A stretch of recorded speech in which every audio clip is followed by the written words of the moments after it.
Matagumpay na nasamsam ng mga tauhan ng Bohol PNP ang tinatayang 6.8 milyong pisong halaga ng hinihinalang shabu sa ikinasang buy-bust operation na nagresulta rin sa pagkakaaresto ng isang high-value individual.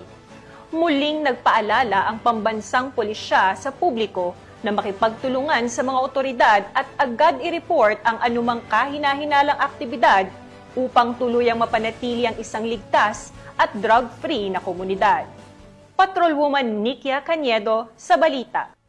Sa 6.8 milyon na halaga ng pinaghihinalaang shabu ang nasabat ng kapulisan mula sa isang lalaki na target sa buy-bust operation na isinagawa sa Puro 4 Barangay Sentro, Tubigon, Bohol nitong ika-11 ng Oktubre taong kasalukuyan. Kinilala ni Police Captain Carl Jobel Lofranco, Chief o Police ng Tubigon Municipal Police Station, Bohol Police Provincial Office, ang suspect na si alias Antoy, 41 anyos, high-value individual, residente ng Sitio Ingod, Barangay Sentro, Tubigon, Bohol. Dakong alas 11:36 ng umaga nang isinagawa ang buy-bust operation ng mga operatiba na naging dahilan sa pagka-aresto sa suspect. Nakuha mula sa suspect ang 2 medium size at 2 large pack ng hinihinalang shabu na nasa 1,000 na gramo at may standard drug price na 6,800,000 pesos. Bukod sa droga, nakuha din mula sa operasyon ang isang backpack, brown paper bag, 2 plastic bag at buy-bust money. Mahaharap ang suspect sa kasong paglabag sa Section 5 Art 11, Article 2 ng RA 9165 o Comprehensive Dangerous Drugs Act of 2002. Ako po si Police Colonel Patricio Sedeguy Jr., ang Provincial Director ng Bohol Police Provincial Office.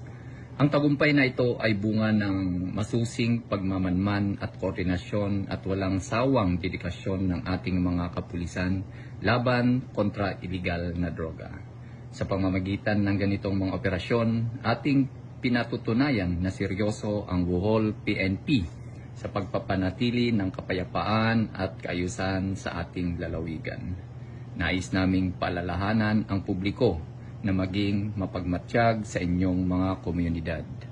Kung may nalalaman kayong kahina-hinalang aktibidad o mga personalidad na sangkot sa illegal na droga, huwag mag-atubiling makipag-ugnayan sa pinakamalapit na himpilan ng pulisya o sa pamamagitan ng aming hotline numbers.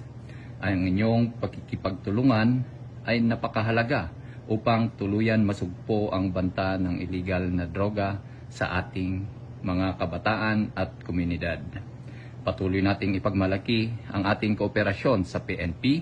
Sama-sama nating itaguyod ang bagong Pilipinas na payapa, ligtas at malaya sa droga. Ang naturang operasyon ay isang patunay na walang humpay na pagsusumikap ng kapulisan sa paghuli ng mga drug personalities bilang bahagi ng mas malawak na kampanya laban sa iligal na droga. Mula dito sa Bohol Police Provincial Office, ako yung Police News Network Correspondent, Patrolwoman Nikia Cañedo, alagad ng batas, tagataguyod ng balitang pulis.